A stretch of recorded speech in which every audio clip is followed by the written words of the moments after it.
think it's time to make some sort of first conclusions of living on Tenerife since we moved here from Germany. This is already, it has been my third immigration by now. I came from Belarus to Poland. I stayed there for 6 years. Then we moved to Germany. We lived there for 8 years, and now we're here in Spain. And another immigration is not a big deal for me since I already got used to this lifestyle. But of course, Spain is totally different. It has been chosen intentionally, not because I have to go somewhere study-wise or work-wise or something like that. It was specifically chosen for life. Me and my husband have IT jobs, and I am more into my entrepreneurship at the moment. We thought, okay, we can work from everywhere in the world, and we were thinking maybe we should go to some remote place and then just live there for a few years and then come back again to Europe. But after a long consideration, we figured that we do not want to live in USA for many reasons, and now there are even more of them. We do not want to go too far like Australia or New Zealand since we have a family in Europe and we would like to keep seeing them, especially when the children are little. I even had an idea of going to some whatever South Africa or something more exotic, but reading up on that made me reconsider. So today I will tell you a little more of the change in our life quality from the first sight, since we are just here for about 3 months. We used to have a lot of, so to say, cardio activity lifestyle, since we used to walk a lot, hike a lot. I've been jogging, we were going picking mushrooms, we used to bike a lot. And actually bike was not just like sports wise, but it was also like a mean of transport for us. And we used to do everything with a bicycle. We used to take children from and to kindergarten. We used to go to some doctors, meeting with friends everywhere, going to the park. So here in Tenerife, you need to have a car. Yes, there is public transport, and yes, in principle, you can get from any point to any point with a bus, and the buses are fast.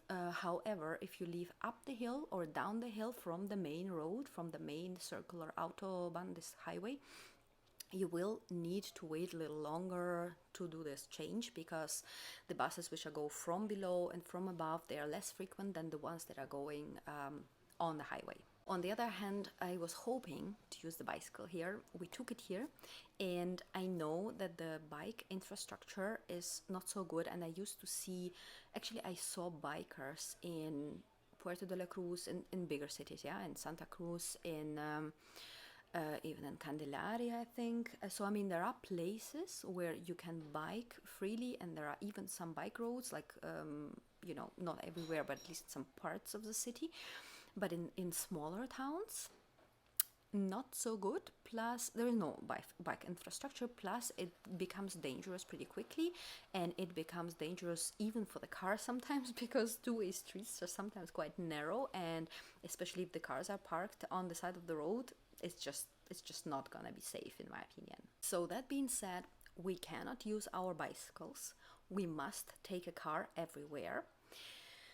Our cardio lifestyle changed, and how it changed, I'll explain you now. So basically, in Germany, there is this lifestyle promoted where there is no bad weather, there are only bad clothes. You need to put like all kinds of like zillion layers on yourself and go for a walk, even if it's raining or hail or whatever. Like, taking a walk in Germany is like super popular, and it's like, normal thing to do. For like, people are going with families for a walk for like few kilometers walk. I mean, I'm not against that, God forbid. I'm a pretty active person, at least I thought I was, because once I realized that this whole active lifestyle doesn't match really well with the shitty weather there is, especially when the kids were there. When I got kids and I need to dress everybody, prepare myself, get outside. And by the way you are outside, there's already hail and storm and rain and snow and everything together, and you just don't want to go anywhere anymore. So I just figured that, okay, I'm not an active person after all. So right now in Tenerife, I have an access to the ocean. And that really changed my life, because I'm trying to go for a swim as often as I can. At least, like, I'm trying to swim every day. Okay, I'm trying to swim every day. And I learned how to swim because I couldn't. And I still had, I had a fear of deep water when we arrived. So by now, I'm swimming well, and I'm swimming like 400-500 meters a day, and I'm so proud of myself. All this activity that I left in Germany, no regrets. And not to mention that swimming daily fixed my nose and my breathing completely. So now it's November, mid-November, and I'm not sick. Mid-November and my nose is not stuffed. It has been stuffed every single autumn and winter and beginning of the spring, all these past 7, maybe more years. It is just amazing. I just cannot express how happy I am. So there are clearly more things to tell you, but I'm not gonna manage it this time. So subscribe for more and come back again.